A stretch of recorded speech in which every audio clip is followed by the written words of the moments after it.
Assalamualaikum warahmatullahi wabarakatuh. Di sini saya menjelaskan tentang soal exercise 5 ini. Nah, ini soalnya dari Persela Pengontrol Arnold Corporation yang bertanggung jawab atas penyusunan laporan keuangan akhir tahun. Transaksinya itu sebagai berikut.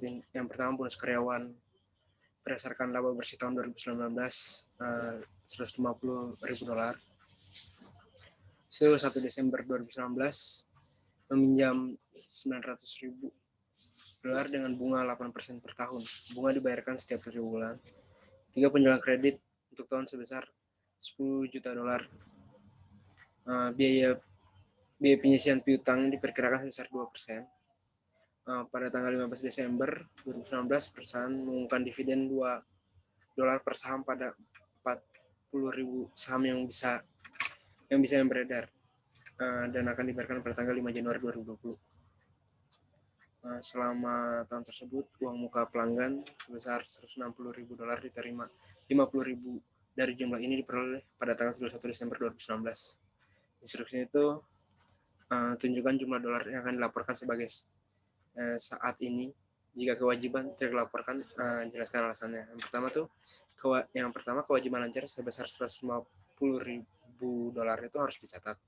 Yang kedua, kewajiban lancar untuk bunga akrual sebesar $6.000 atau 900.000 kali 8% dikali 1/12 itu harus dilaporkan juga. Ketiga, meskipun beban piutang tertagih sebesar $200.000 harus didebet dari penyisian, dan penyisian piutang dikreditkan sebesar $200.000. Yang keempat, kewajiban lancar sebesar $80.000 harus dilaporkan. Kewajiban catat pada tanggal deklarasi. Dan yang terakhir, uang muka pelanggan sebesar $110.000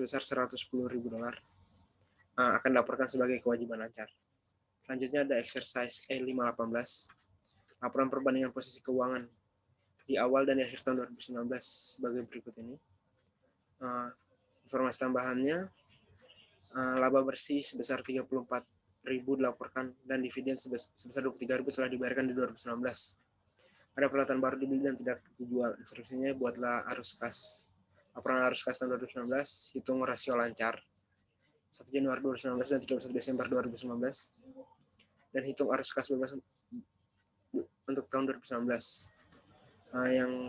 Yang soal ketiganya, komentar likuiditas dan fleksibel keuangannya.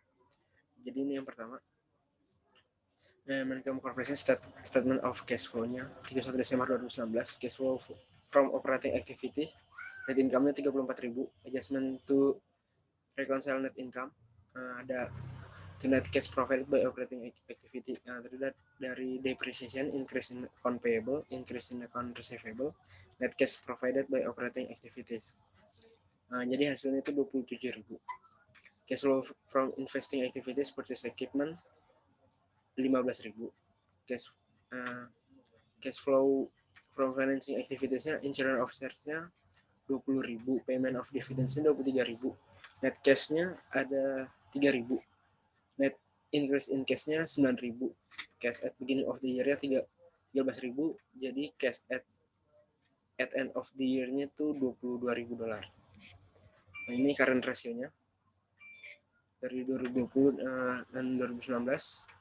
Free cash flow analysis-nya, net cash provided by operating activities-nya $27.000. Dikurangi purchase of equipment $15.000. Dikurangi juga pay dividends $23.000. Jadi free cash flow-nya $11.000. Yang C itu, jadi meskipun rasio lancar perusahaan Manachem telah menurun dari 2019 ke 2020, tetapi masih di atas angka 6. Jadi tampaknya perusahaan memiliki likuiditas yang baik. Fleksibilitas keuangan buruk karena arus kas yang bebas negatif. Lalu lanjut ke problem chapter 5.1. Ini ada daftar urutan akun sesuai abjad ya.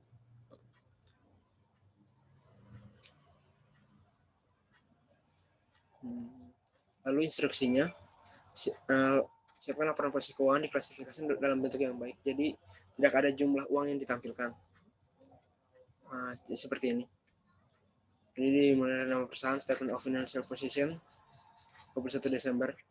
Jadi ada aset, non current asset, long term investment. Long term investment itu bond sinking fund, dan juga land of forfeiture plan site, property plant equipment PPE, land building dikurangi akumulasi depreciation building, equipment dikurangi akumulasi depreciation equipment, jadi total